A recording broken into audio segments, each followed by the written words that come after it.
Muy buenas noches, señoras y señores. Bienvenidos a otra edición del Péndulo por Unicanal. Hoy estuvimos negociando con el ministro de Hacienda y el viceministro de Tributación, ya que en principio van a estar en bloques separados, pero negociamos antes de iniciar y decidimos estar los tres juntos durante una hora. Así que les agradezco antes que nada por esa decisión. Vamos a hablar acerca del presupuesto general de gasto del 2019 y también sobre la política fiscal que se viene. El último bloque, vamos a hablar acerca de la reforma constitucional electoral. Sí o no con el analista Mario Paz Castaing, ex senador de la Nación. Después de la pausa, rápidamente ya empezamos a hablar de economía en el Péndulo. Ya volvemos.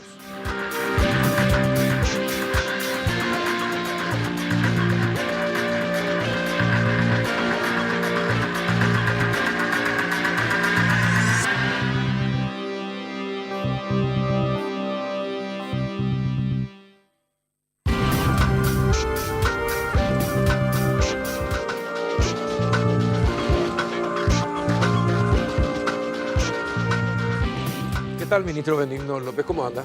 ¿Cómo estás, Carlos? Un Bien, gusto bien. estar en tu programa. Buenas noches, Fabián. Un gusto de compartir contigo también. Un saludo a la teleaudiencia.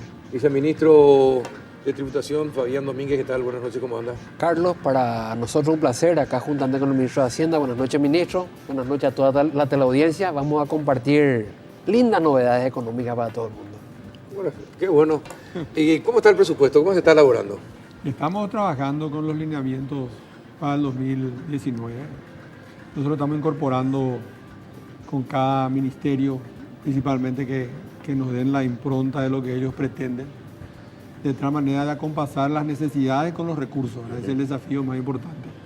Todos sabemos que tenemos muchas más necesidades de los recursos que disponemos y el desafío es poder repartir bien y distribuir bien los recursos para las políticas que el gobierno del presidente quiere llevar adelante, ¿verdad? Básicamente, uno de los parámetros es mantener el ritmo de inversión en obras. Sabemos que hay un déficit muy grande en infraestructura. Entonces tuvimos una buena reunión con el ministro de Obras Públicas. Está relativamente satisfecho con el presupuesto que vamos a presentar. El otro eje de la política del presidente es invertir en capital humano, educación, salud, protección social. Tuvimos ya reuniones con el ministro de Salud y el ministro de Educación y estamos tratando de ver cómo financiar las necesidades, que son cuantiosas. Hay un aumento de la demanda importante Sí. en salud pública y hay una necesidad imperiosa de una transformación en la educación. Y estamos apuntando hacia ese destino, por decirlo de una manera. Estamos trabajando bien. Tienen plazo de ellos de acercar su propuesta hasta el 23, que es el viernes. Nosotros tenemos la obligación de presentar el presupuesto cerrado el 1 de septiembre, ¿verdad? Ajá. Creemos que vamos a llegar ahora y vamos a dejar abierta... Mañana es el 23. Mañana es el 23. Sí. Nosotros tenemos que cerrar mañana, ¿verdad? Para mañana jueves. Sí, y dejar abierto después, vía adenda, ya con nuestra participación en el Congreso, si llegamos a alguna necesidad adicional. Pero el desafío fundamental, y suerte está acá, Fabián, es mejorar la recaudación.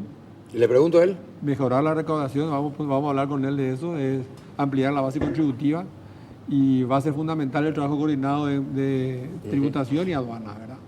Para poder satisfacer las necesidades que son Sí, bastantes. son bastantes. Sí. Bueno, don Fabián tiene un gran compromiso. ¿A cuánto se puede aumentar en un año la recaudación a través de la Secretaría de Tributación? Bueno, el monto sería, digamos, aventurado que yo pueda decir, voy a aumentar tanto. Sí tenemos algunas metas, obviamente, que van en línea con el diseño del presupuesto.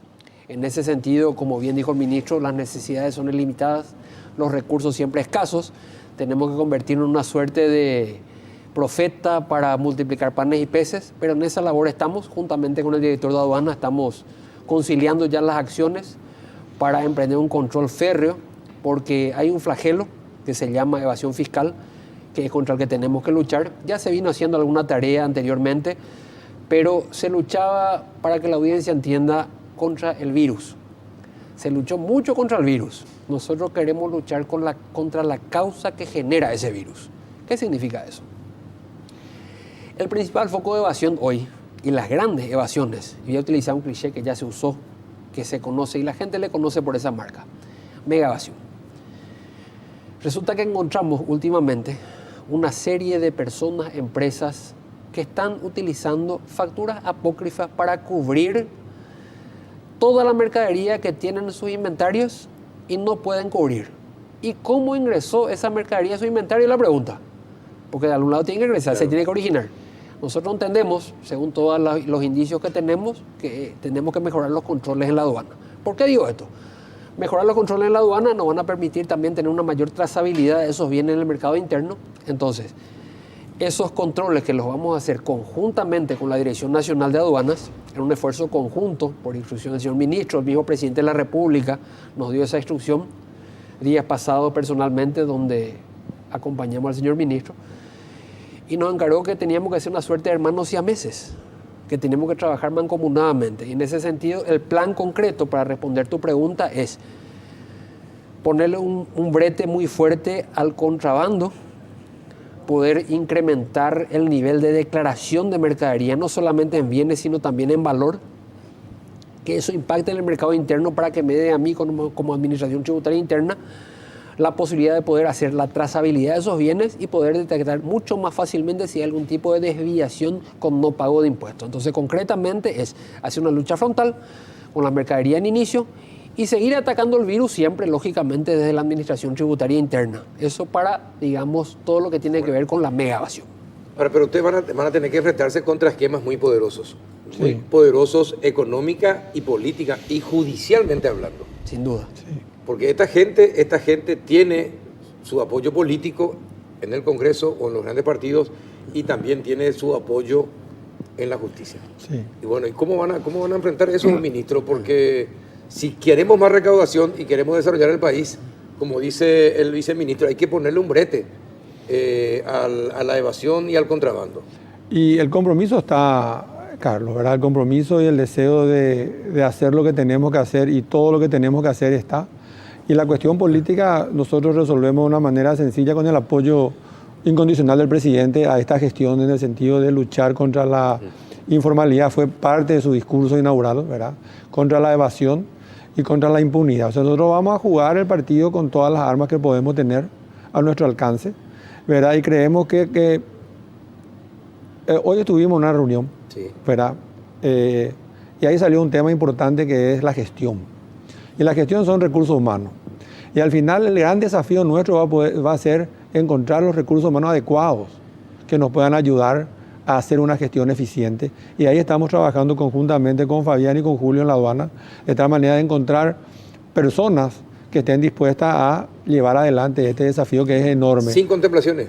Sin contemplaciones. Aquellos que son sospechosos de ayudar al contrabando en aduana, van a salir todos. Es decir, el presidente va a apoyar ese tipo de medidas. El presidente va a apoyar todas las propuestas que venga de aduana en el sentido de ser más transparente, más eficiente y tener que ir reconstruyendo una imagen que también es importante. Nosotros creemos que como en todo hay gente buena en aduana, sí, hay gente muy buena en todo el sector público y tenemos que poder identificar a esa gente que nos ayude a hacer esto que es importante. O sea, el futuro del país en general está en poder recaudar mejor, en poder ampliar la base contributiva, el no cazar en el zoológico y no ir a caer sobre solamente la gente que ya le tenemos catastrada, por decirlo de una manera, sino que en buscar que aquel que no pague, pague, y que aquel que pague menos, pague lo que tenga que pagar.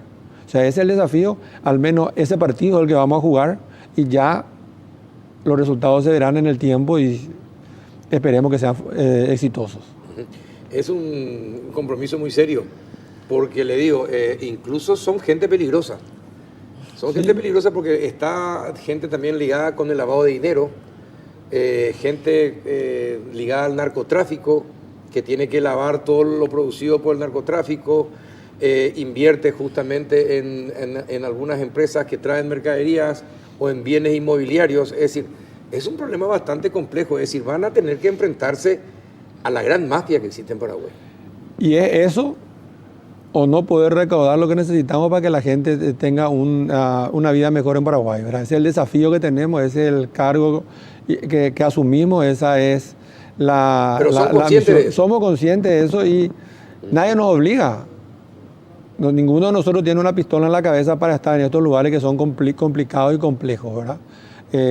No tenemos ninguna obligación de estar y estamos para tratar de hacer ese cambio importante en la recaudación y en la formalización de nuestra economía, que es un desafío enorme, Claro, pero tenemos que hacer. Cuando uno le pregunta a ustedes, los administradores del Estado en este momento, estas cuestiones, es porque esa gente de alguna manera puede estar relacionada con ustedes, pueden ser amigos de ustedes, pueden ser correligionarios de ustedes. Entonces ahí, si van a ser capaces de agarrar y decirle, espera, aunque seas mi correligionario, te llevo a la justicia. Ese es el tema. ¿Van a ser capaces? Vamos a hacer, ¿Sí? ya fuimos en el pasado, ¿verdad? O sea, ¿por qué cambiaríamos? Viceministro. Definitivamente, Carlos, es que no queda otro remedio. Es decir, no queda otro remedio o como Paraguay nos hundimos. Hoy estamos, como dijimos al principio, con cada vez más necesidades. Necesitamos hacer crecer la recaudación tributaria, optimizar esos controles y básicamente, más allá de los controles también, porque convengamos algo. Hay gente que no paga porque evade impuestos y lo hace adrede. Y hay otras personas que también vamos a atender, sin lugar a dudas, desde la administración tributaria, que no paga, y me refiero al sector más pequeño probablemente, porque no tiene toda la asistencia para pagar. Hablar de impuestos no es fácil. Entonces vamos a revivir también esa cara de la administración tributaria de asistencia, de ayuda, de educación, para ir forjando una labor a largo plazo y que se vaya concienciando la gente y que vaya entendiendo del por qué tiene que, por ejemplo, exigir un comprobante de venta cada vez que compra. Yo en algún momento tuve alguna queja de un comercio que está cerca del colegio de mi hija, que no voy a decir cuál es, porque se quejaban de que mi hija por cada chupetín que compraba pedía comprobante. Entonces, imagínate, queja. Pero eso debía ser felicitada a la niña por ese tipo de acciones. Y ese tipo de cosas que queremos también, implantar ese chip en la ciudadanía, que no es una pérdida de tiempo el esperar el comprobante de venta, es una inversión de tiempo. Ahora estamos, básicamente, no sé si estamos hablando de valores. Sin duda. Son valores ciudadanos que se han perdido. Por eso es que es tan importante que el Estado trabaje de manera coordinada. Porque una manera de contribuir a que no haya tanta evasión es, como dice el viceministro, metiendo en el chip de los chicos desde pequeños, desde que están en la escuela, la obligatoriedad de la importancia del pago de los impuestos. Debería ser una asignatura, ¿Sí? como antes nosotros teníamos, educación cívica, ¿verdad? Volver a reforzar, es decir, valores. Finalmente estamos hablando de valores y la importancia de los valores. En ese sentido, hay que hablar con el ministro de Educación, con los docentes, para que esto se instale y se cambie la cultura que tenemos en la evasión por una contracultura del pago eficiente y en tiempo y forma. Y son caras de la misma moneda, sí, porque también nosotros tenemos que aprender a darle un valor al servicio que paga el contribuyente. Yo creo que ahí también hay un problema básico y fundamental. La gente no percibe que recibe un retorno por el impuesto que paga. Así mismo. Entonces, para ellos es un costo, no es una inversión. Y perciben que reciben muy poco y perciben que lo único que hacemos es pagar salario. Y en realidad parece eso. Y en realidad parece eso, y ese es el desafío. O sea, sí, cuando hablamos en Hacienda de buscar una eficiencia en el gasto público, hablamos de eso justamente, ser cada día más eficiente, razón por la cual estamos conformando a partir después de presentar el presupuesto el 2 de septiembre, una comisión con participación del sector privado para dar nosotros toda la información del gasto público de tal manera a ver qué tenemos que hacer, cómo podemos mejorar y cómo podemos encontrar un punto intermedio en la eficiencia del gasto y en la percepción que tiene la gente de lo que paga como impuesto en Paraguay, ¿verdad? En otros países también hay rankings de quiénes son los mejores. Sí. Y se les premia, pero a los más pequeños, digo, que cumplen y se les premia con algún tipo de excepciones, de un mes que hay que generar incentivos para cambiar esa cultura de la evasión. De hecho, tenemos que ser muy creativos de hoy en más, porque todo va evolucionando. Nosotros tenemos que acompañar a esa evolución, crear campañas. Hoy justamente estábamos diciendo por algunos medios de prensa, nosotros queremos pedirle a cada ciudadano una tarea muy sencilla, porque la gente piensa a veces, ¿qué puedo hacer por mi país? ¿Qué puedo hacer si yo soy un ciudadano para colaborar? Con el solo hecho de que exija ese comprobante de venta, a nosotros nos está dando una gran mano en ese sentido. Hoy, con todas las comunicaciones que tuve con los medios radiales, aprovechando este viento de cola, que somos nuevos, entonces la gente quiere hablar con nosotros.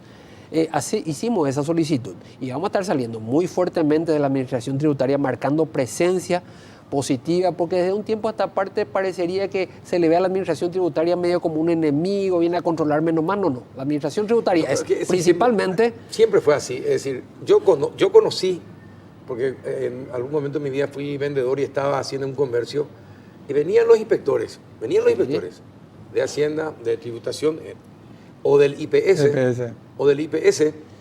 pasaban en la parte trasera del negocio y se llevaban, eran 3 inspectores y se llevaban cada uno, hace 35 años atrás, 30 años atrás, en esa época se llevaban cada uno 300.000, 400.000 guaraníes de coima. Sí. Y entonces no se formalizaba nada, el negocio seguía teniendo a sus empleados en negro, sin seguro, o simplemente no pagaban los impuestos y aparecían como que pagaban mucho menos de lo que pagaban. O los aduaneros y los despachantes registraban menos mercadería de lo que traían o a la mitad de precio de lo que costaba. ¿Sí? Es decir, todo un esquema de corrupción que hay que cambiar. Hay que cambiar, sin duda. Y yo creo que la tecnología va a ser un aliado fundamental en eso, ¿verdad? Tenemos que apuntar a eso va a dar mayor transparencia y va a dar mayor control, pero el desafío es grande, el desafío no es sencillo, pero somos conscientes de eso y estamos dispuestos a asumir las consecuencias de ese actuar. Ahora, en tu presupuesto, ministro, ¿vas a seguir aceptando seguros VIP? ¿Vas a seguir aceptando combustible para muchos funcionarios que usen el combustible aunque no estén trabajando para el Estado los días que están usando su vehículo y los vales de combustible? ¿Vas a seguir permitiendo que se movilicen en primera clase cuando viajan al exterior en congresos o en citas que no dejan absolutamente nada al país? Ya se dio un paso importante. El presupuesto actual ya prohíbe el viaje en clase ejecutiva, solo al presidente de la República, al vicepresidente y los presidentes de los demás poderes pueden hacerlo. El resto viaja en clase económica, ¿verdad? Esa norma va a seguir, ¿verdad? Seguramente eso ya va a continuar, ¿verdad? No creo que alguien vuelva a poner la posibilidad de viajar a todos en ejecutiva como era antes. O sea, va a seguir. El tema del control del uso de los combustibles, también una política que ya funciona y hay que expandirla. O sea, quien más, quien menos tiene ya el control con la tarjeta de los que también se presta a alguna irregularidad, sí. Pero es un paso enorme con respecto al vale, que el vale no tenía ningún rastro, no tenía ninguna trazabilidad. El presupuesto va a ser rígido en cuanto a eso, ¿verdad? Y el camino que tenemos que seguir es seguir mejorando esas mejores prácticas para incorporar al presupuesto. No es nuestra idea permitir que se gasten dinero que al final del día no tenemos para cuestiones que son de alguna manera superfluas.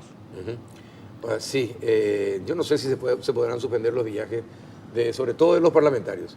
Pero en ejecutiva no viajan. No, en ejecutiva no, pero que no viajen, sino es para algo que sea positivo para el país, que puedan aprender y aplicarlo acá, no deberían viajar.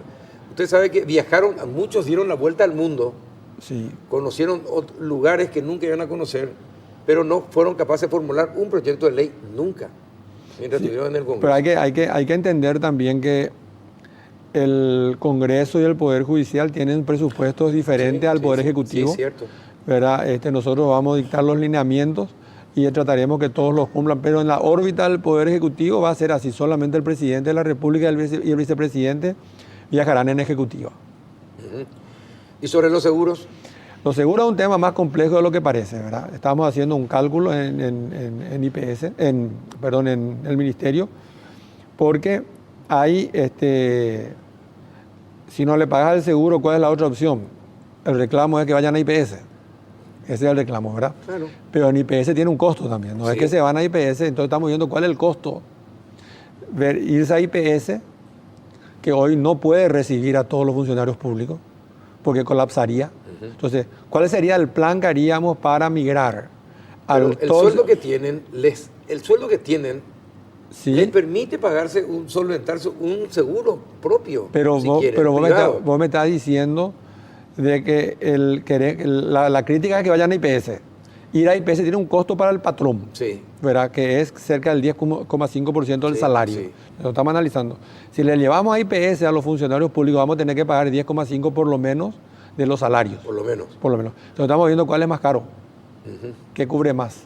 Y vamos a tener una propuesta para este presupuesto sobre ese aspecto. Pero es una obligación del patrón proveerle un seguro al trabajador. Mire, una de las cosas que yo creo que cuando si es que llega a estudiarse la modificación de la Constitución debería ser este tema. No puede ser que el Congreso o el Poder Judicial tenga nutricionistas, por ejemplo. U odontólogos tengan. Si ya tienen un seguro médico. Y hay, VIP, encima VIP otra vez, ¿verdad? Entre Sí. comillas.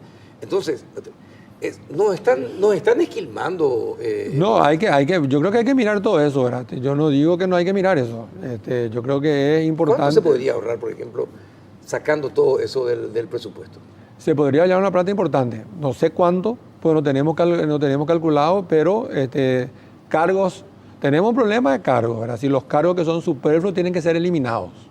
Y esa es una pelea que hay que tomarla. Sí. Y hay que decidirla. Exacto. Y hay que hacerla entre todos. Entonces, esta comisión del gasto me va a ayudar a analizar bien qué es lo que puede hacer, porque eso no es sencillo tampoco. Vos no puedes entrar a decir, ok, vamos a recortar 30% del sector público.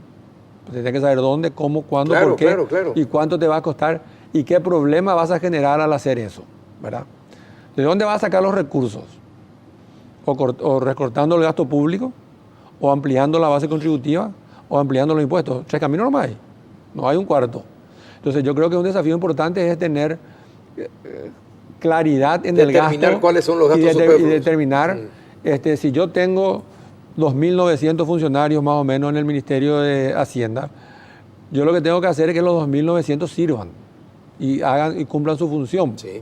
Si hay una base que hay un 10, 20 o 15 o X% que no cumplen su labor, tengo que tener una salida. Y eso va a significar un ahorro importante. Si en cada entidad se hace eso, el destino va a ser visto de mejor manera. Pero ese es un trabajo que hay que hacer con mucha profesionalidad, con mucho tino, con mucha astucia y con mucho apoyo. Ujú. Ahora, les dejo una pregunta. ¿Cómo van a resistir la presión sindical? Les dejo la pregunta. Que ahora que se viene el presupuesto, ¿cómo van a resistir la presión sindical? Maestros, usted sabe que hay maestros que en vez de estar en aula están en sectores administrativos, ¿Sí? Médicos, el Poder Judicial también. Es decir, suma, y finalmente son pocos los que aportan para cubrir todo eso, ese ingente gasto. Piensen un poquitito y después de la pausa me contesta. Vamos a la pausa.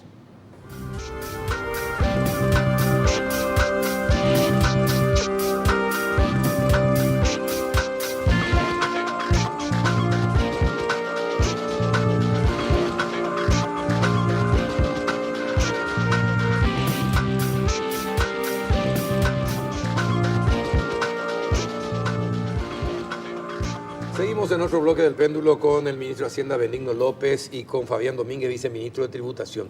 Bueno, pensaron ya, ¿cómo piensan resistir y cómo podrían, hablar con los congresistas para que ellos también resistan y se entienda que tenemos que hacer un presupuesto acorde con nuestra realidad? Yo básicamente te voy a hablar de mi experiencia, sobre todo en IPS, que es un PhD más o menos en administración pública. Hay que hablar con los sindicatos. O sea, yo voy a hablar con todos los sindicatos que quieran hablar conmigo. Voy a escuchar todos los planteamientos que ellos tienen. Y también le voy a dar los planteamientos y las posiciones del Estado como Hacienda con respecto a lo que plantean y piden. Hay una realidad. Los recursos no son lo suficiente para satisfacer todas las necesidades. Nosotros tenemos un presupuesto donde casi el 70% va a salarios y un 20% más va a otros gastos rígidos. Pero nosotros tenemos que darle a la ciudadanía un retorno por su inversión. O sea, tenemos muchas necesidades que satisfacer y no podemos satisfacer si solamente vamos a dedicar los recursos que tenemos en pagar salarios, que es el reclamo que tienen los sindicatos. Pero en todo caso se puede hacer un acuerdo, un plan de alguna manera razonable en el tiempo, pero no se puede pretender todo de una, ¿verdad?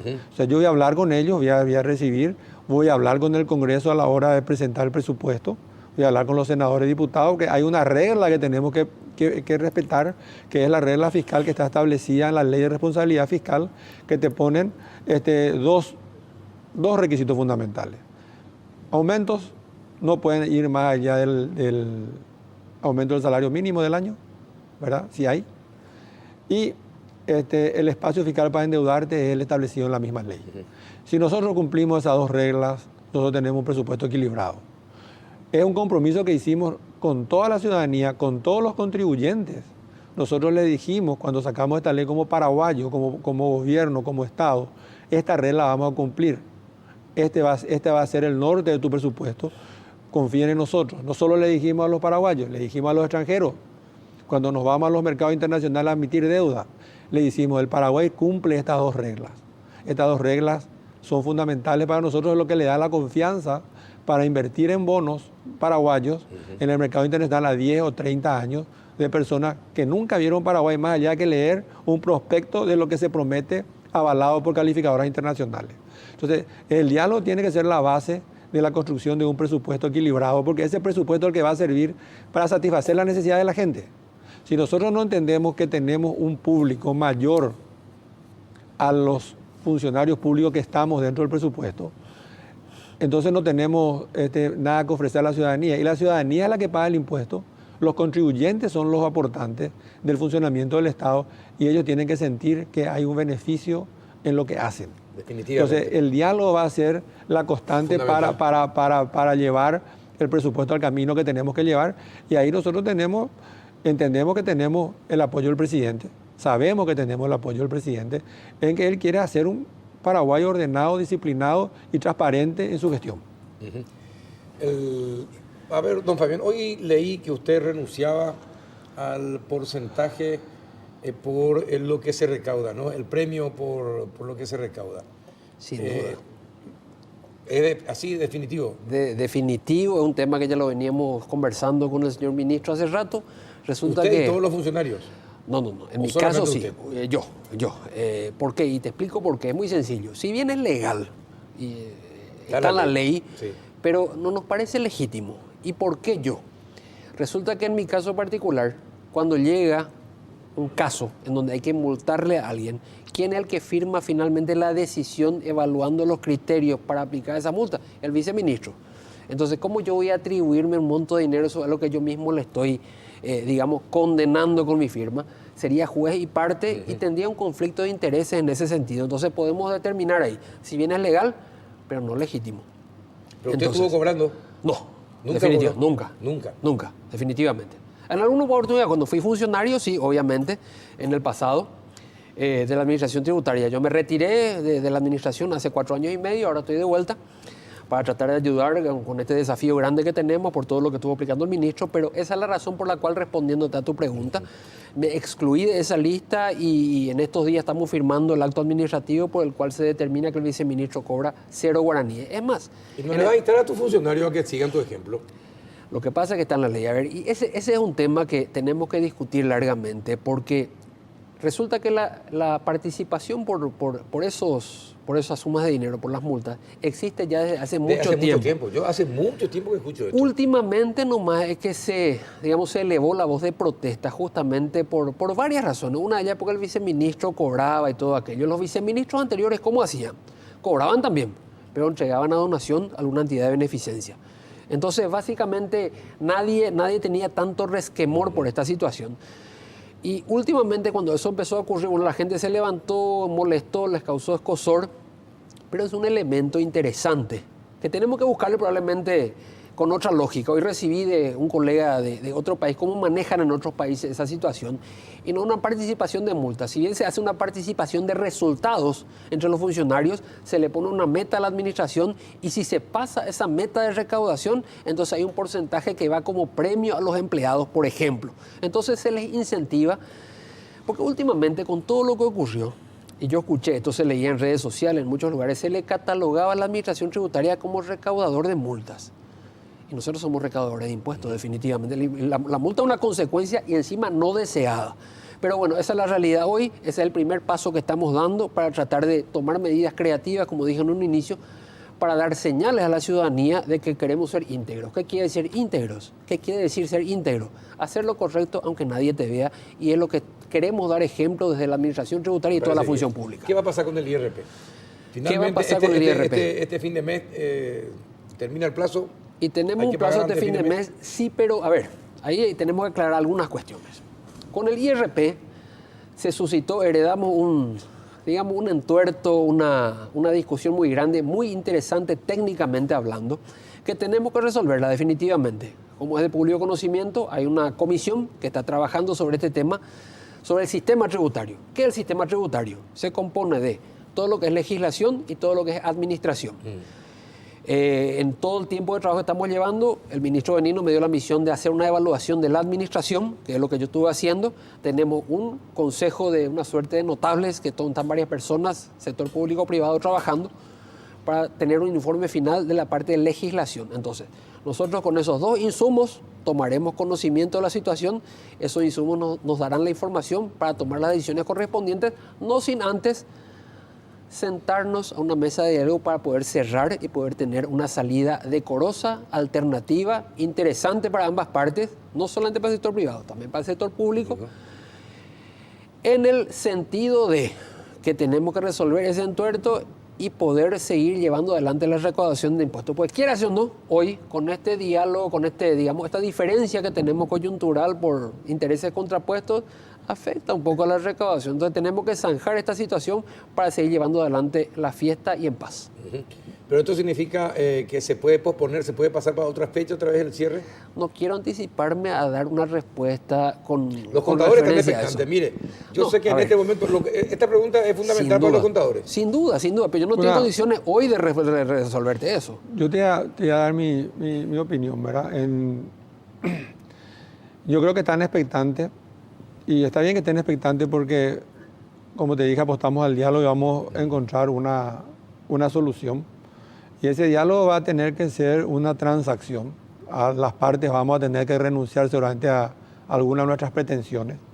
Pero lo que no podemos esperar es que eternamente se difiera. Sí, si se llegara a diferir esto, va a ser porque no terminamos el análisis y va a ser como mucho por un mes más, ¿verdad? ¿Y qué es lo que yo les suelo decir a los empresarios, a los amigos, que todos están preocupados por esto? Si vos me pones en la mesa la discusión del tema, y la discusión del tema es, bueno, este impuesto fue un impuesto que se creó como un impuesto formalizador y que no se pretendió nunca que sea recaudador, y entonces me cambiaste las reglas de juego por un decreto, ese decreto no estamos tan de acuerdo, queremos otras reglas de juego y que las otras reglas de juego sean a través de una ley. Yo diría, ok, acepto tu argumento, sin decir que estoy de acuerdo o no con el argumento. Me parece lógico decir que si cambiamos las reglas de juego, cambiémoslas por una ley.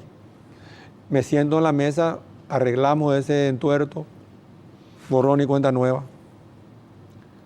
Ese es un paso que podemos seguir. Yo creo que podemos llegar a ese, probablemente podríamos llegar a eso. Pero si vos después me decís, no, el problema no es el decreto.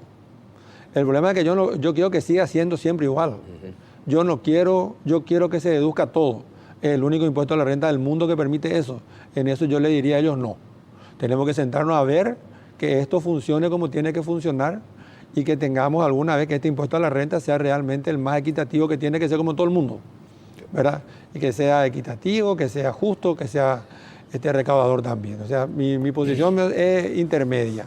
Si vamos a discutir el decreto y si queremos decir, bueno, no discutamos en el tribunal un decreto, en un juicio ni ellos ni nosotros pueden estar seguros del resultado, arreglemos ese problema. Pero sentémonos a ver cómo hacer para que esto funcione como tiene que funcionar, y aunque sea, y tan siquiera gradualmente, que vaya cumpliendo su rol de ser un impuesto también recaudador. Yo creo que es una propuesta inteligente, madura, sana, racional, y que puede llegar a buen puerto a las partes y cerrar en definitiva, es decir, el último plazo podría ser fin de septiembre. Si nos llegamos a resolver el problema la semana que viene o nos llegamos a tener una propuesta también, ¿verdad? Porque tendríamos que tener una propuesta nosotros para que sea interesante para ellos. Si nos llegásemos para septiembre, podríamos posponer por una última vez, hasta llegar a un acuerdo. Y si no llegamos al acuerdo, será lo que diga la justicia, deberán pagar lo que tienen que pagar y seguirá la discusión, que espero que no sea ese el camino. Ese es la última ratio. Y justamente complementando lo que dijo el ministro, acá tenemos que tener en cuenta, el impuesto a la renta personal, si bien nació con esas bases en su momento, porque convengamos que el impuesto data, o la creación de este impuesto data del año 2004, con expectativa en vigencia el año 2006, por múltiples razones que no vale ni la pena analizar hoy, fue difiriéndose. Entonces, para ese momento de la economía, se pensó así ese impuesto y era útil para aquel entonces. El impuesto a la renta vino desarrollándose, hoy cumplió su misión el impuesto a la renta personal. ¿Sirvió para formar? Sí, sirvió, pero ahora tenemos otra economía, tenemos otra expectativa y tenemos otras necesidades. Así que es hora de sentarnos todos responsablemente, firmar un lindo pacto social, entre comillas y signo de admiración, y convertir a ese impuesto a lo que realmente debe ser. Eso es bueno.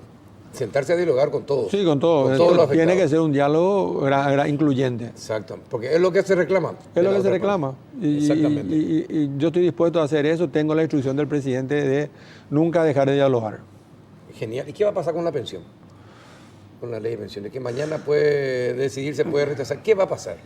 Mira, es difícil de anticipar un resultado, ¿verdad? Nosotros... O sea, hay que poner las cartas en su lugar, ¿verdad?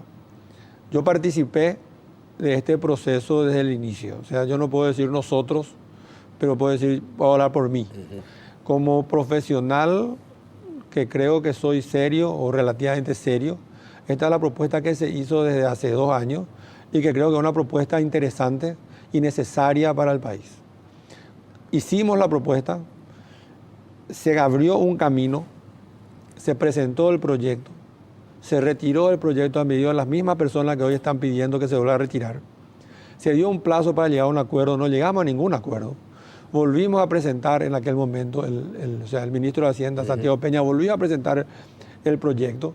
Dentro de ese proyecto estuvo 1 año estudiándose en la Cámara de Diputados, ¿verdad? Salió una aprobación, una media sanción, y ahí se volvieron a preocupar todos, diciendo que este proyecto nunca se habló, cuando no es mentira, se habló hasta el cansancio. Entonces vos tenés hoy un proceso iniciado que tiene que terminar su curso. O sea, espero que mañana tengamos una ley con las modificaciones que planteé en el Senado, que en su mayoría estamos de acuerdo también. Ojalá tengamos la ley. Y si no la tenemos la ley, tenemos que seguir hablando. Pero yo creo que es una oportunidad de oro para tener una ley que es importante. Esta ley no hace nada de las cosas que la gente dice que hace. Uno entra a las redes y ve que el Estado se quiere apropiar de los fondos. No es cierto. La posibilidad de invertir en bonos del Estado está limitada al 20% del fondo de cada entidad. Que se toca la edad de jubilaciones, no es cierto. No se toca ninguna edad, sigue siendo los mismos años de antigüedad que tenés hoy, de acuerdo a cada caja que tenemos 8 cajas. Que se aumenta... Todas las cajas son diferentes. Públicas. Pero son todas semipúblicas, ¿verdad? Una de bancaria, que está en funcionarios públicos y privados, una caja de médicos, y después son casi públicas todas, ¿verdad? No se toca en la contribución, en la misma contribución de siempre. No se cambia el rol de que el Estado tiene que aportar su parte que le corresponde. Está establecido también eso. ¿Y de dónde se instalaron entonces todos esos temas? Yo no sé cómo se instaló, yo no sé de dónde viene. No entiendo cuál es el problema real, porque si el problema real fuese mejoremos la redacción, yo creo que Patria Querida, los senadores, los diputados han hecho el esfuerzo para mejorar la redacción del proyecto original. Hoy es muy diferente. O sea, hay muchas cosas que se dio, que cedimos desde el Ministerio de Hacienda, ni te diría cedimos, que acordamos, ¿verdad? Y yo creo que es una ley bastante equilibrada. Es un paso importante para que justamente no ocurra lo que dicen que quiere ocurrir. O sea, hoy uno invierte los fondos de la seguridad social en lo que se le ocurra al administrador de turno. Ejemplo, voy a comprar un banco en quiebra. La caja bancaria hizo eso, no pasó nada. Se pueden enojar los que compraron, pero compraron un banco en quiebra. Ejemplo, IPS prestó dinero en forma directa a mucha gente. No recuperó nada porque no tiene la capacidad de hacer un análisis de crédito, de saber si el crédito se va a devolver o no. Hasta hoy no tiene. Por eso IPS solamente ahora hace operaciones en instrumentos financieros. No se recuperó. IPS cometió un error también. Se tuvo todo atomizado el dinero solamente en el sistema financiero. Hubo una crisis, IPS perdió plata. Hoy estamos, si no tenemos la capacidad de diversificar, a pesar de que hoy el sistema financiero es extremadamente solvente y sólido, lo sabemos dentro de 10 años, todo el dinero está ahí. No tengo proyectos donde depositar o donde invertir. Invirtamos en operaciones fantásticas, me hacen acordar las operaciones de alto rendimiento, del caso de los 16 millones de dólares. Se invirtió en el paraíso fiscal más extraño del mundo. No se sabe cómo se invirtió, no se sabe con qué parámetros se invirtió. Se tiraron 150 millones de dólares y si te he visto no me acuerdo. La ley lo que impide es eso, que se rife, que se farree el futuro de la gente. Pero ¿quién miente entonces? ¿Quién le miente entonces? Si es así como usted dice, ¿quién está mintiendo en esta historia? Y los que están en contra están diciendo cualquier cosa. Están diciendo cualquier cosa. Y a mí me asusta que son ellos lo que ellos reclaman un control. Pero no se canse de hablar con ellos entonces. Justamente por eso no se canse de hablar con ellos. Yo me fui a una asamblea, a una invitación a la propia Citrande a explicarle. ¿Y ¿verdad? tampoco entendieron? Tampoco entendieron. Yo creo que estas posiciones están tomadas, tal vez tal vez sea una cuestión de saquémosla y le presentemos otra. Y no sé cuál es yo no entiendo cuál es el argumento real. Pero tampoco presentaron otro proyecto, ¿no? Presentó otro proyecto, la UIP, ¿verdad? Que es un proyecto que no tiene nada que ver con lo que estamos hablando nosotros, es un proyecto de la reforma de la seguridad social, donde sí hay que tocar todos los temas que ellos quieren tocar, que no se tocan en esta ley. Esta ley es solamente establecer el control de los fondos, que haya un supervisor, un regulador. Le molestaba que el regulador tenga dientes, que pueda hacer cumplir ¿para qué querer un regulador si no tiene dientes? Claro. Pero se acordó que las facultades más importantes del regulador no quedan en una sola persona, que es el superintendente, pasa al consejo asesor. Entonces, más personas van a tener que analizar la situación irregular de una determinada caja para tomar una decisión grave. ¿El trabajador y el empleador están representados o no? Ese es el pedido más grande que hay. Los trabajadores y los empleadores están representados en el lugar que hace la decisión, que toma la decisión, que es el Consejo de IPS, el Consejo de Cajubi, el Consejo de la Caja Bancaria, el Consejo de Caja. Ahí estamos representados todos.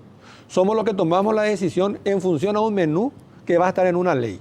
Hoy ese menú no existe, uno hace lo que quiere, ¿verdad? Entonces, y en el Consejo de Supervisión no puede nomás estar, porque la Constitución impide. La Constitución dice claramente en su artículo 95 que la supervisión de las cajas de seguridad social es una obligación del Estado. O sea, del Estado. Claro. Como es el Banco Central. En la superintendencia de bancos, los bancos, ¿cómo operan? 90% de su dinero es dinero del público.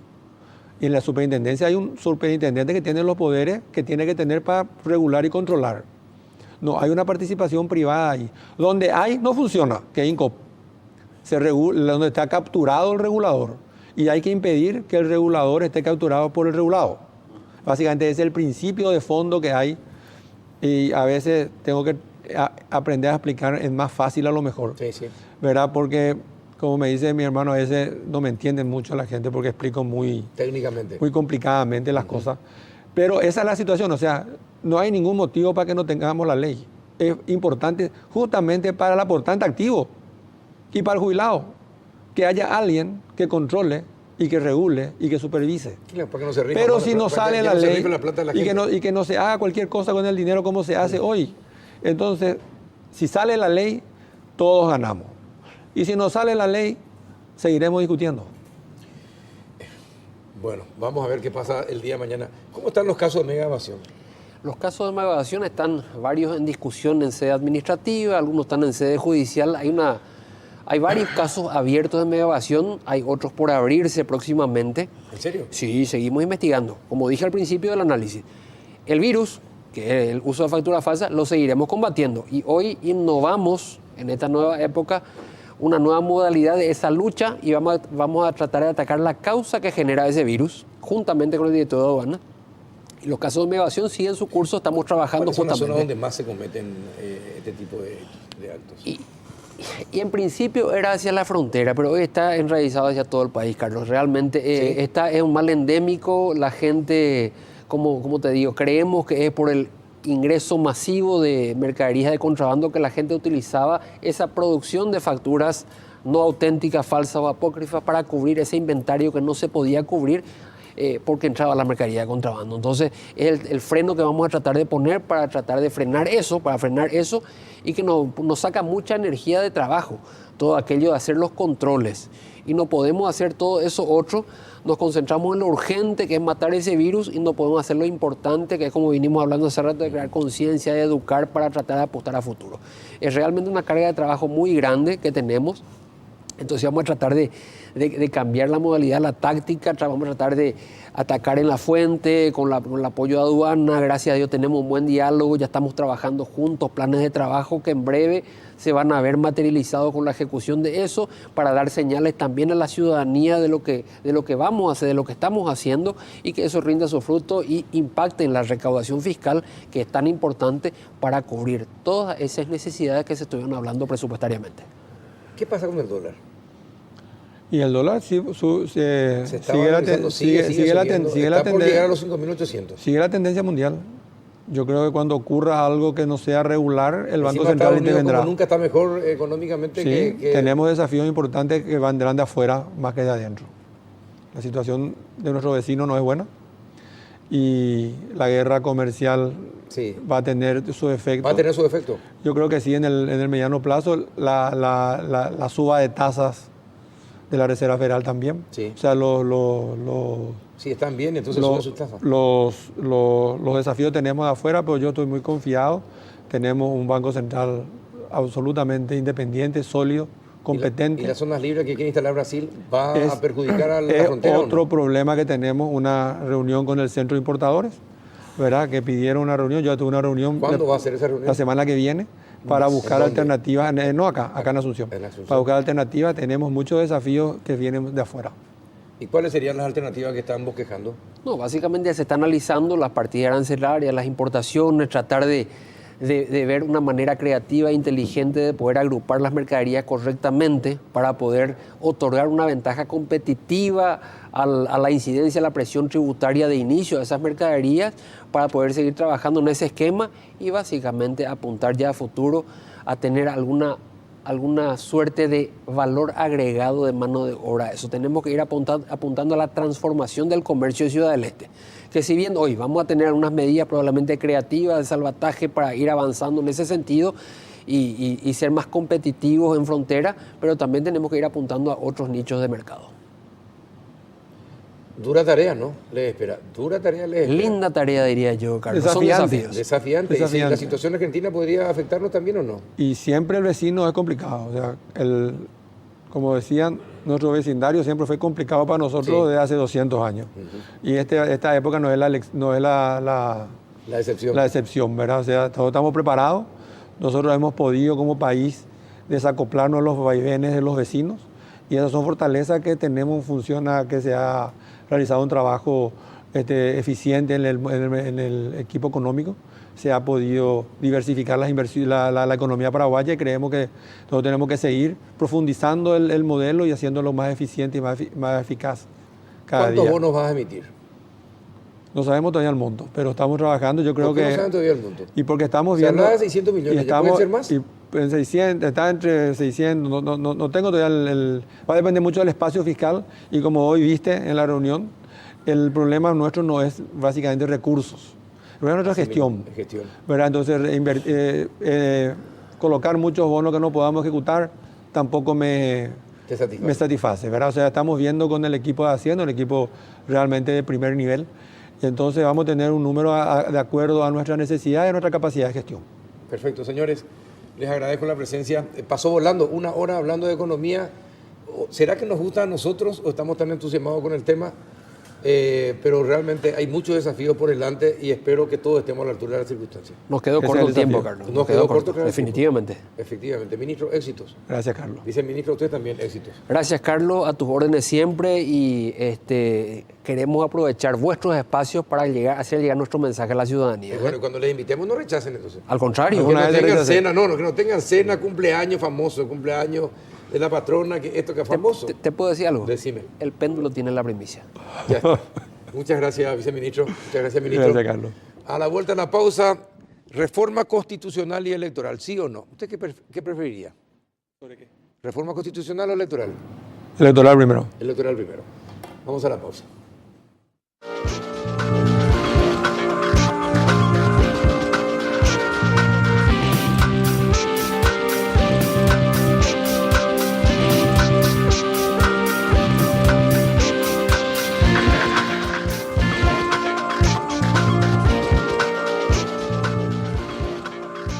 Ya estamos en compañía de Mario Paz Castaña, analista político en nuestros estudios en la última parte del péndulo. ¿Qué tal, Mario? ¿Cómo estás? Bien, perfectamente. Un saludo especial a la audiencia de Unicanal y compartir este espacio siempre es placentero, Carlos. Te escuché ayer en el noticiero.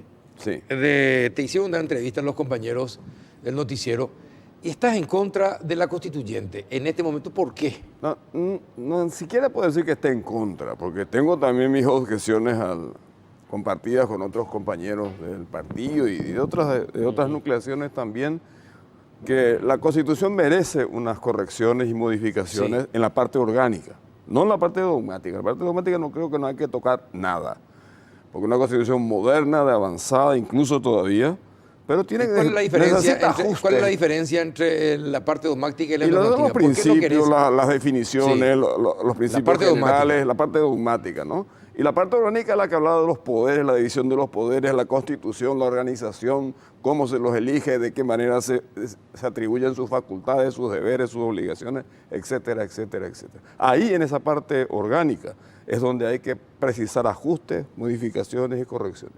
Pero el tema es que Paraguay está en un momento, inclusive un clima político todavía confuso, no hay un gran consenso en la sociedad. Los constituyentes te dicen, o por lo menos los grandes analistas, te dicen que para avanzar sobre una reforma constitucional tiene que haber un clima de paz social y política realmente, no digo la uniformidad y la armonía total, porque eso no sería utópico, pero sí grandes consensos, por lo menos que te permitan llegar justamente a que la ley fundamental, el contrato social por excelencia, que sin duda es una constitución de la República, necesita partidos más o menos consolidados. Y hoy tenemos los dos grandes partidos de país, que es el Partido Liberal, Colorado y el Partido Liberal, con problemas internos fuertes, con un sistema electoral que todavía está con muchas rémoras, que no solo ocurrieron en las elecciones pasadas del 22 de abril. Ya venimos con varios procesos electorales. Hay una cosa que quiero preguntarte, ya que estás hablando del sistema electoral. Sí. Si hay algo que se destacó desde 1989, 92, para ser más exactos, a esta parte es la confianza que había generado el Tribunal Superior de Justicia Electoral en el sistema electoral. ¿Qué pasó que ahora se piensa totalmente lo contrario? ¿Qué pasó? Mira, ¿Qué pasó en esta última elección para que todos digan, no, tenemos que cambiar, estábamos rémoras del pasado? ¿Qué pasó? Sí, porque las cosas se fueron haciendo más difíciles para todos.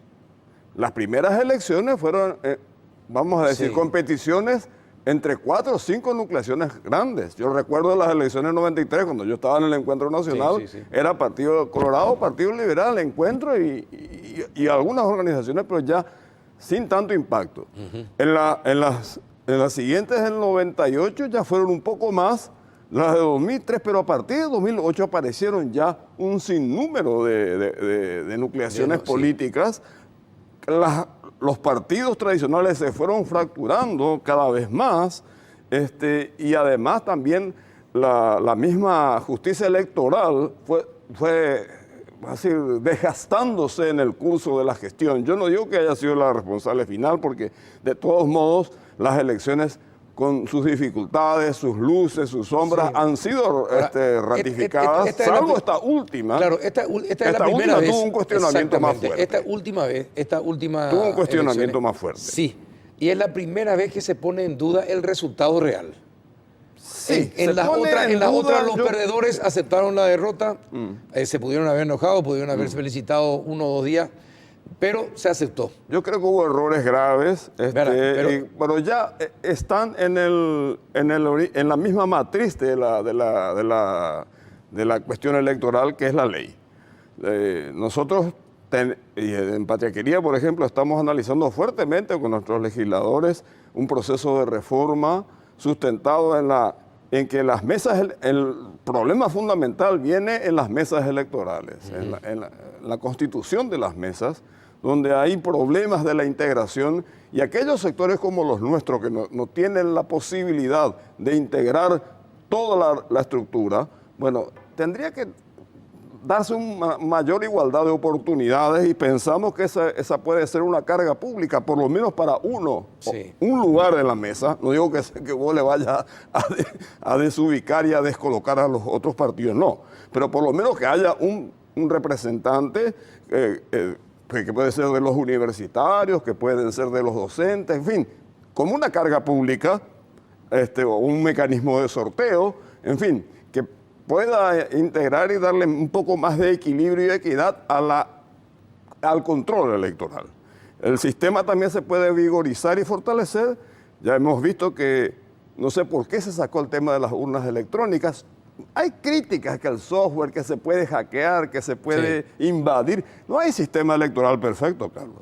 Pero te das cuenta que los resultados son por lo menos criticables cuando vinieron con esas urnas, y sobre todo que tengan el ticket. El ticket te permita el escrutinio público, el transporte gratuito el día de las elecciones para evitar el acarreo, en fin, medidas, y el desbloqueo de las listas sábanas, por supuesto, que es una reivindicación antigua que tenemos nosotros. Con eso nació Patria Querida, por ejemplo. La financiación de la política en las internas para saber el origen del dinero. ¿Por qué se tendría que terminar con la lista sábana? ¿Por qué?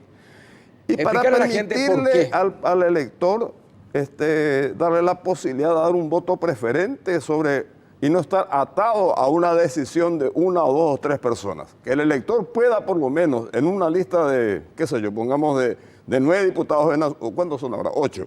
8 diputados en la asociación. Bueno, el número 7 yo creo que sea el número 1 y el número 4 creo que sea el número 2. Bueno, por lo menos tener esa posibilidad de elegir con mayor posibilidad. Y eso se puede hacer. Claro, tiene que haber un sistema de votación con la electrónica que permita hacer el conteo de una manera más razonable, menos complicada, menos compleja. Hay mecanismos. Yo no soy el experto en la parte técnica, pero hay mecanismos que se pueden adoptar y facilitar el sistema electoral. Si esas reglas no están previamente constituidas, consensuadas, hay incluso proyectos de la propia justicia electoral que están en el Congreso. Ahora, y de otros partidos. La vez pasada alguien dijo por ahí, no recuerdo quién, que hay más de 30 proyectos en el Congreso sobre reforma electoral. Entonces, hay que unificar esos criterios, ponerse de acuerdo los grandes actores políticos, por lo menos los que tienen representación parlamentaria, porque ellos son los que van a decidir. Hay una cuestión que me llama la atención, Mario, y se le critica mucho a los partidos tradicionales, de que por el tema que son unos pocos los que eligen, se elaboran las listas. Incluso ya hubo casos donde se pagó por alguien que estaba en el puesto número 10, pagó para estar en el puesto 3 en el Partido Liberal en algún momento, para tener la posibilidad de ingresar. ¿Verdad? Entonces, se critica eso, que detrás de los partidos tradicionales entra mucha gente de lo peor. Pero en los partidos minoritarios ni siquiera hay elecciones. Entonces, ¿dónde está? Hay lista por consenso. Hay lista por consenso. Entonces, y a veces sí, a veces no. No, pero nosotros, no hay elecciones. Por ejemplo, Patria Querida hemos tenido 2 periodos electorales. Pero no hay elecciones. Cuando que la gran conquista fue el voto directo, los partidos, en algunos partidos no hay ni siquiera votos, no. Se colocan los mismos que ya tuvieron primero, segundo, tercero, cuarto, quinto, en el mismo lugar. Y no hay elecciones. Se le designa a un vicepresidente que viene de otro lado, sin elecciones. Entonces, ¿cuál es lo que es el sistema que funciona? Se le critica a los partidos tradicionales porque meten impresentables, pero los partidos que no son tradicionales también meten impresentables sin ir a elecciones. Claro, no hay sistemas. Entonces, hay que ser coherente. No hay sistemas perfectos. Pero critiquemos todo. Okay, no, por supuesto. Cuestionemos todo, entonces. Yo estoy de acuerdo con que el sistema tiene que ser la democracia instalada en todos los sectores, en todos los claro. partidos, en todas las organizaciones. Así mismo. Vos podés hacer, como hemos hecho nosotros, esta última elección por consenso, porque éramos un partido que estaba reviviendo, recuperándose de una larga travesía que nos costó desde las elecciones Pero del igual pueden llamar a 2013 elecciones. y logramos consensuar. Pero igual pueden llegar Pero yo te puedo a elecciones. asegurar que esto puede ser un tiempo más, pero naturalmente se dan las pujas por los espacios en un partido o en una organización política, porque siempre la lucha por los espacios de poder, y eso es natural en la política. ¿Cuántos electores tiene Patria Querida, por ejemplo? Y muy pocos. Tiene... ¿Afiliados? ¿Cuántos Nosotros somos afiliados? un partido esencialmente de cuadro. Creo que estamos por los 5.000, 6.000, 7.000 por ahí. Pero pueden hacer elecciones, Mario. Hemos 5.000 personas. hecho, cumplimos. Mira, te voy a decir, incluso con estas elecciones de consenso, nosotros fuimos una de las pocas organizaciones del tercer espacio que abrimos mesas electorales en la mayoría de los departamentos de la República. No es que hicimos una mesa única acá en Asunción para recibir a toda la votación del país. No, abrimos mesas en Itapúa, en Alto Paraná, en San Pedro, en Asunción, en Central. En fin, tuvimos esa participación para abrir la participación. Pero te digo que a la larga o a la corta, todo se vuelve también una disputa. Se va a volver una disputa democrática porque es natural la lucha por los espacios. Pero volviendo al tema que nos convocábamos, yo pienso que la constituyente, volviendo al tema esencial, es un tema, pero no es la prioridad. Hoy, por lo menos. La prioridad, hoy, la urgencia es una educación que se cae a pedazos, que no da más. Una salud pública que es peor todavía, que no sabemos cómo el 40 o 50% de la población está marginada y excluida de la salud pública. El 40% seguro. Que el IPS responde a 1.300.000 personas nomás. Entonces, ¿cómo le respondemos a estas cosas distrayendo el esfuerzo político, el esfuerzo público? Porque una convención nacional constituyente es la instalación del suprapoder del Estado. Eso va a acaparar la atención por lo menos de 6 a 10 meses te cuento un secreto, de este periodo. Vos que fuiste senador, Sí. te cuento un secreto. Cuando ustedes elaboraban el presupuesto, ¿recordás cuánto recibía el Ministerio de Educación para infraestructura? Y no recuerdo los números, los porcentajes exactos, pero eran cifras que todavía en aquella época eran muy bajas. Eran muy bajas. Y eso que teníamos ya señalado en el porcentaje establecido en la Constitución. Cumplíamos con eso que era el 3, no recuerdo los porcentajes más o menos. Todo iba para sueldo. Y la gran parte, iba para sueldo porque también los maestros corrientes. eran los que menos, Sí. dentro de Sí. la escala salarial, eran los más perjudicados. Los más siempre, fueron los más, perjudicados, sí. Cierto, correcto. Se mejoró el salario, pero la infraestructura no. No. El último presupuesto que tuvo de infraestructura no superaba $2 millones, 10.000 Bueno. millones de guaraníes. Que al cambio de ese entonces el dólar eran $2 millones. ¿Verdad? Nada. Insignificancia. Nada. ¿Verdad? Es gestión. Claro que es gestión. Es gestión. Por supuesto que es gestión. Pero entonces, esa gestión hasta ahora, si bien trató con la reforma educativa ya los arranques de los 90 enderezar a los resultados a la vista de hoy, tenemos que ser... Es que no hubo reforma educativa. No, la Lo verdad que se que no pretendió, cumplió sus objetivos enteramente. la reforma es más, educativa. algunos renglones del conocimiento fueron directamente... Yo fui rector de una universidad.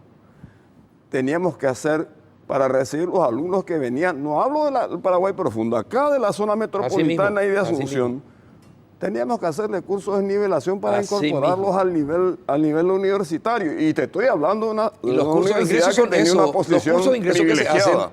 los cursos de ingreso que se hacen son justamente para nivelarlos. Para nivelar, Sí, porque no porque tenían tienen las así herramientas mismo. para poder recibir los conocimientos básicos de la educación de grado. No estoy hablando ya de otros conocimientos mucho más exquisitos, ni hablar de investigación, ni hablar de otras Pero cosas. hay otro tema. Sí. El Congreso no debería meterse en la elaboración del presupuesto. Es decir, el Congreso no debería elaborar el presupuesto. Hoy el Congreso elabora el No, presupuesto. elabora Hacienda. No, Ellos no. trabajan hasta el 31. No. hasta el 30. Ahí nos mentimos todos y tenemos que terminar con las mentiras. El Ministerio de Hacienda presenta un proyecto de presupuesto. Sí. Presenta un proyecto. El que elabora el presupuesto es el Congreso. Porque ahí Revisa el presupuesto. No. Yo por lo menos Cambia el presupuesto. cambia el pero presupuesto. a pedido No de- revisa. Yo Cambia. no digo que no haya de repente un coteo político ahí en la gestión del presupuesto, pero ¿quiénes son Es los que- actores principales del cambio? Los propios ministros del Poder Ejecutivo. Van y hacen. Yo he estado en el Congreso, Carlos. Sí. Bueno, y yo sé cómo se gestiona eso, que no ha cambiado mucho Yo desde escuché- mi época, desde el 2003 hasta la fecha. Yo no escuché cambió una tanto. conversación en el Son los Congreso. propios gestores del Poder Ejecutivo los que vienen y te dicen, este presupuesto a mí no me sirve. Sí. Y bueno, y empezaba a ver y entonces yo te doy una ampliación de tanto por ciento y por ahí alguien le dice, y poneme a 5 o 10 operadores también.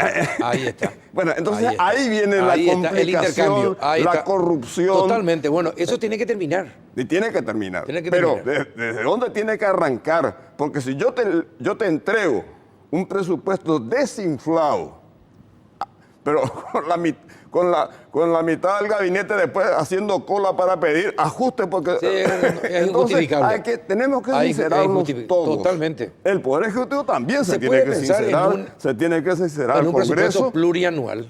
Y claro, entonces armar una gestión, para eso está la ley de administración financiera, que se hizo la ley de responsabilidad fiscal, se hacen los ajustes, no se cumplen, y Ahora, no se cumplen por todas Pero las el cosas Congreso lo que estamos debería diciendo. hacer es, como se hace en muchos países, se presenta el proyecto y el Congreso aprueba o rechaza. Y si rechaza, dice, rechazamos por esto, por esto, por esto, por esto. Se negocia con el Ejecutivo. Entonces, como hace Estados Unidos. Claro. ¿Verdad? Y no en balde lo hacen ni lo hacen Claro, hace... la Unión. Exactamente, ¿verdad? Hace cientos de años que ellos así manejan su presupuesto. ¿Verdad? ¿Y por qué nosotros no lo podemos hacer? Y bueno, por estas cosas que estuvimos hablando, Exacto. las cosas que pasan por debajo de la Exacto. mesa, por arriba la mitad y por abajo la otra, en fin, estas son las cosas que hay que terminar y que realmente merecerían la corrección en un compartimento que se maneje en la Constitución. Y otra cosa que me doy cuenta, Mario, me estuve dando cuenta estos días. Los partidos no tienen programas, es proyectos. Nosotros tenemos agendas legislativas. Es decir, no, agenda legislativa sí. Sí. Pero, por ejemplo, se habla, ¿qué es lo que qué vamos a tratar de mejorar? La educación, genial. ¿Qué tenés en educación? ¿Dónde está el proyecto de los partidos? ¿Qué modelo de país responde el modelo, responde la educación? Y mira, que hoy ¿Y aquí está es lo que se pretende? en juego. Patriquería tiene, y genial que lo tenga. Sí. El PLRA lo tiene, ojalá lo tenga. El Partido Colorado lo tiene, no lo Nosotros en este momento estamos No sabemos. abocados a un tema fundamental, que es la seguridad. Tenemos planes que ya se están discutiendo. Estamos discutiendo a fondo el tema de la salud. tiene. Claro. Estamos buscando un sistema único de salud. Estamos viendo el modelo uruguayo, lo hemos examinado con expertos, trabajando a fondo ese tema, porque de ahí te estoy diciendo que el 40% de la población está prácticamente marginada, excluida de una situación De una buena atención de la salud. una buena atención Sí. de salud pública. Entonces, y aún la privada tiene enormes problemas. Pero Mario, lo que Sí. necesitamos es, ya conocemos todo el diagnóstico. Sí. Ya sabemos, educación, salud, ya sabemos todo lo que nos falta. Es más, cada vez sabemos más de lo que nos falta. El problema es que no sabemos cómo enfrentar esos desafíos. Claro. Y los partidos no presentan proyectos, propuestas, o si lo presentan, son pocos. Entonces, me parece que hace falta que la clase política se reúna y defina qué tipo de país lo que queremos. Claro, y esa es la cuestión de Pero fondo. que cada uno presente el país y después ir consensuando qué es lo mejor para todos. Claro, mira... Pero si no es tu discurso, o si no es discurso y se machaca lo malo, y después, ¿y tu proyecto cuál es? ¿Dónde está la propuesta? Y nos vamos todos en catarsis. Claro, ¿Verdad? nosotros, por ejemplo, este último tema que estuviste hablando con el ministro de Sí, de Hacienda, Hacienda, esta ley de superintendencia, que una ley complejísima, Sí. delicada, que para mí incluso tendría que tener unos retoques más, pero en fin, ya nosotros vinimos ya prácticamente con la mesa servida ya desde la Cámara de Diputados, que cuando nos tocó analizar con nuestros legisladores, lo único que le podemos decir, bueno, hacer algunas correcciones, pero estas son las leyes que realmente... Esas son las leyes fundamentales. Son las leyes fundamentales, Totalmente. porque nos jugamos el destino de 20 a 30 años. Hoy no nos está apretando este tema, porque los pasivos están todavía a 20, 25 años a la vista. Pero cuando lleguemos... Tantos no. Bueno, quizás menos, quizás 15 años, entonces, o 10, entre 10 y 15. Entonces, pero para no llegar colapsados, para no llegar prevenidos, Sí. hay que tomar medidas de control, de previsión, y algunas medidas, yo no me iría mucho por eso que pusimos algunas modificaciones fuertes, porque no nos gustó de ninguna manera, y no sé cómo va a salir mañana, porque la misión nuestra, por lo menos, la que se planificó con la bancada del Senado, Patria Querida, es producir modificaciones, pero si nuestras modificaciones no van a ser atendidas, ese proyecto no puede ser aprobado. Esa por lo menos es la posición nuestra política. Bueno, y estos temas son los que nos tienen que realmente sí, llamar la atención. Por eso que no nos podemos ubicar hoy en el contexto de una constituyente. Por eso te decía, hay que corregir la Constitución, hay que modificarla, tenemos que acabar con la sanata esta de los 15 años que venimos repitiendo la enmienda, la reforma, la reelección, la no reelección. Señores, la justicia, el Congreso, el Poder Ejecutivo, los gobiernos departamentales, ¿por qué tanto? ¿Por qué no ir a gobiernos regionales? En fin, te pregunto, tantas cosas hay para hacer. Ya que soy analista, Sí. fuiste senador, ¿por qué estamos siempre en las componendas? ¿Por qué tenemos la posibilidad de hacer juicio político por mal desempeño a miembros de la Corte Suprema de Justicia, pero lo guardamos porque eso va a favorecer a algún amigo, a algún compañero, a algún correlí, le va a favorecer, entonces se guarda? Y después ante los micrófonos, despotricamos contra la justicia, pero cuando tenemos que hacer el juicio político, y en Botagüí como nosotros no hay. Exactamente, tenés razón. En eso no te voy a discutir. Acá hace falta una labor más transparente. Totalmente. De todos los poderes del Estado y dejar el chiquitaje para otro lado. Nosotros tenemos que trabajar, quizá utópico lo que vaya a decir, y probablemente me dicen, bueno, este está hablando por la teoría y por las nubes, pero una cosa que siempre me marcó es tener la utopía es permanente, pero con los pies en la tierra. Así mismo. Hay que mantener las utopías. Y la utopía mía es que nosotros podamos sentarnos, eso que decías vos. Por ejemplo, este tema de Yacyretá no hubiese sido tan discutido, hubiese tenido menos polémica por lo menos, si previamente acá se abría una mesa, se le escuchaba a los actores, después el Poder Ejecutivo tomaba la decisión que le corresponde porque constitucionalmente es el responsable para tomar esas decisiones, pero habría escuchado ya todas las voces y habría tenido una sintonía que se dice que se hizo a un nivel de las comisiones del Congreso, pero no llegó a eso. Pero hubo audiencia pública y se hicieron debates. Sí, pero a posteriori ya. Con las leyes ya aprobadas, con las normas reversales ya aprobadas. En fin, pero lo que te quiero decir, tomo esto como ejemplo, no para entrar en ese tema, que hay que abrir la mesa multisectorial, interinstitucional, con los actores sociales y políticos más representativos, porque no te puedes sentar en una asamblea tipo de las ciudades griegas, ¿no? Sí. Esto no es Atenas ya. Entonces, tenemos que tratar de reunirnos y buscar entre todos la manera de ayudarnos entre todos a hacer un país mejor. Exacto. Nadie tiene la receta. Ningún gobernante solo puede gobernar con su sector político. Cierto. No hablo ya de su partido, de su sector político. Necesita de los otros sectores, tanto de su partido como los otros. Pero Mario, todos sabemos eso que está diciendo. Ahora, ¿cómo y en cuánto tiempo tenemos Y tienes que tener un líder que articule, que lleve adelante la gestión. Necesitamos. Ahora estamos esperando. Pero puede haber líderes en cualquier parte y de cualquier partido que instalen ese tema. Sí. El tema, pero parece que queremos que el papá, presidente, sea el que siempre baje la línea, el que diga. Me parece que los partidos deberían ser mucho más maduros y plantear esas opciones de discusiones para tomar decisiones trascendentales. Nosotros, si hace falta, la estamos planteando. Es más, yo sé que nuestros senadores han tenido conversaciones a nivel del Ejecutivo para justamente a la luz del público, porque el diálogo no se puede rehuir. El diálogo es la herramienta de construcción de ciudadanía y de construcción de la República. Te cuento algo que me molesta. Todos dicen una cosa ante la prensa y ante el público, pero después en privado te dicen es la mejor negociación a la que se pudo llegar. No, yo te diría que la mejor negociación es la que corresponda en cada caso, es la que se deba lograr en cada caso, entonces, no la que se pudo hacer. Entonces uno ya no sabe en quién creer, porque yo te después digo, por lo menos, termina la reunión.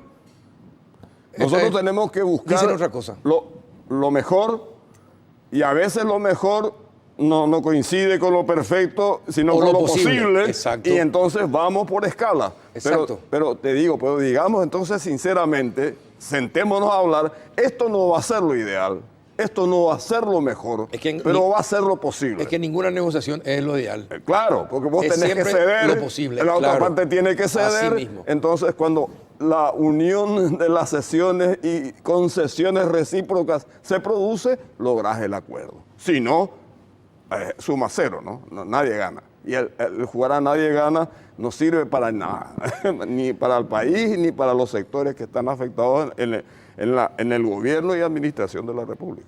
Pasó volando, ¿eh? Llegamos al final. Llegamos al final. Mira. Pasó volando. No, te agradezco que hace rato que quería hablar contigo. Que quedamos con muchos temas. Ni hablamos de Olimpia, por ejemplo. No necesitamos hablar. No necesitamos hablar. Mejor estamos bien, lo dejamos para otro momento. Mario, muchísimas gracias por haber venido. Muchas gracias, Carlos, a la audiencia de Unicanal, un saludo especial como siempre. Muchas gracias. Y a ustedes también, muchas gracias por compartir nuevamente este miércoles con nosotros. Hasta el próximo.